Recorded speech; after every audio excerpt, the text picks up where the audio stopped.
Olá, eu sou a terapeuta Jailma Moraes e quero desejar boas-vindas a vocês que estão iniciando o curso de terapeuta floral. Nós vamos fazer esse curso em módulos. O primeiro módulo que vocês estão participando agora é o de florais de Bach.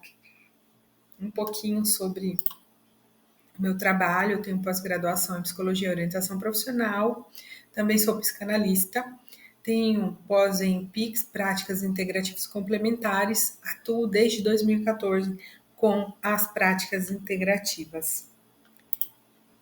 Um pouquinho então da história, né? Tudo começa com o Dr. Bach, depois nós vamos ampliando para outros sistemas, inclusive sistemas brasileiros.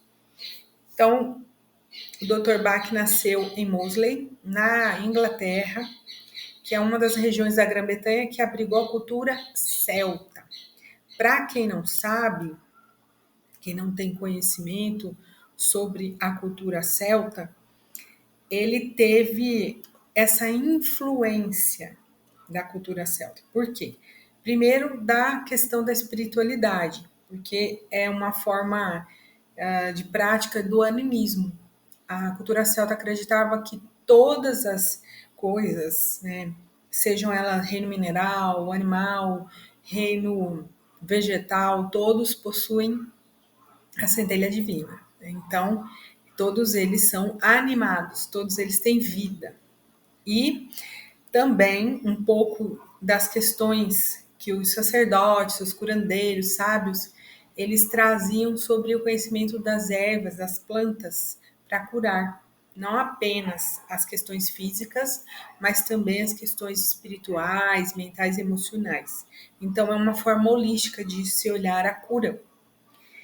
Eles também possuíam, na cultura celta, uma conexão com os ciclos naturais, com os solstícios, os equinócios, né, as mudanças sazonais, e tinham bastante festivais, em relação a isso.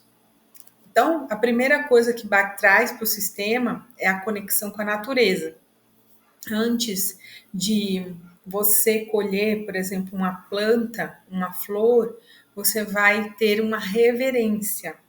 Você vai nem tocar nela, para você poder colher, para não ir a tua energia, ficar aquela energia realmente que aquela flor tem, aquela vibração para ajudar no desequilíbrio emocional, por exemplo. E também ele tinha essa questão do método ser muito simples. Lá é uma cura direta, direto para os campos sutis. Né? Nós temos 7 corpos sutis, como diz a medicina indiana, e você pode perceber, mas vamos simplificar em 4: mental, emocional, físico e espiritual. E essa atuação, né, será holística. Então, nós vamos ver aí na história, ele entende a energia da planta para promover a saúde.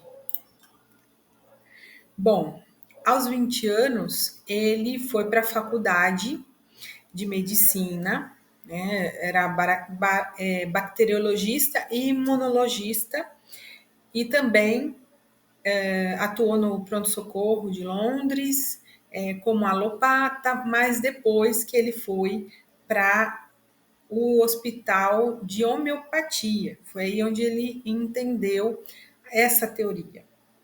Então, em 1917, ele teve um problema, que foi uma hemorragia forte, que ele até passou por um processo cirúrgico, e a expectativa de vida dele era de apenas 3 meses, mas, contrariando a tudo, ele viveu 19 anos.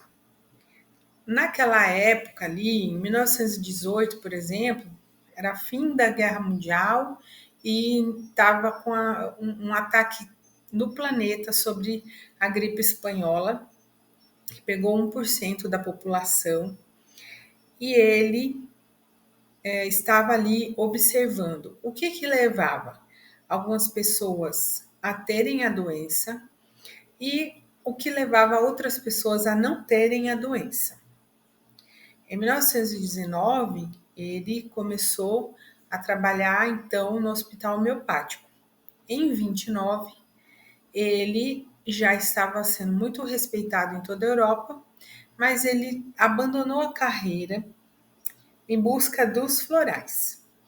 Por quê? Ele se sentia insatisfeito com a medicina ortodoxa e criticava os laboratórios que só queriam produzir remédios a longa escala, mas não estavam preocupados com a cura dos pacientes, mas sim em vender remédios que pouco iam trabalhar com a cura, mas iriam apenas remediar, aliviar alguns sintomas nas pessoas. E os médicos estavam um pouco se importando com isso.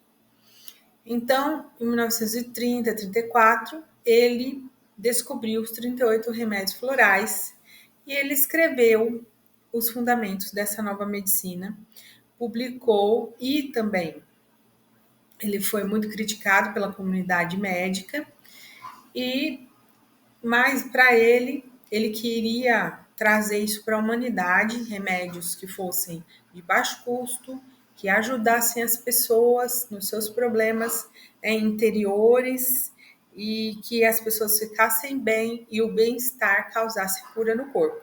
Até antes do advento da neurociência, ele era chamado de louco, né? Mas hoje nós podemos observar o que a neurociência diz. Vamos dar um exemplo. Uma pessoa que está estressada, né? Um estresse ali no trabalho, constante. O que está acontecendo com ela? Ela libera hormônios de cortisol e adrenalina no corpo e isso pode levar, atingindo no corpo, ó, pressão arterial alta, a questão da função imunológica da pessoa abaixa, ela está suscetível a infecções e a todos os tipos de doenças, problemas digestivos e também inflamação no corpo. Isso porque a pessoa está estressada. Já quando a pessoa está com bem-estar, o sistema imunológico está fortalecido, a pessoa tem o corpo desinflamado, né? A recuperação dela de qualquer tipo de doença ou cirurgias é muito mais rápida e ela tem um menor risco de dores crônicas. Isso porque a mente e o corpo, elas estão interligadas, né? Um sistema não está separado do outro. Os sistemas estão todos interligados. Por isso que ele já era um médico à frente do seu tempo. Ele já estava tendo essa sabedoria antes da comprovação, que ele não tinha exames, né, que hoje nós temos laboratórios sofisticadíssimos para fazer esses exames, e o Dr. Bach não tinha.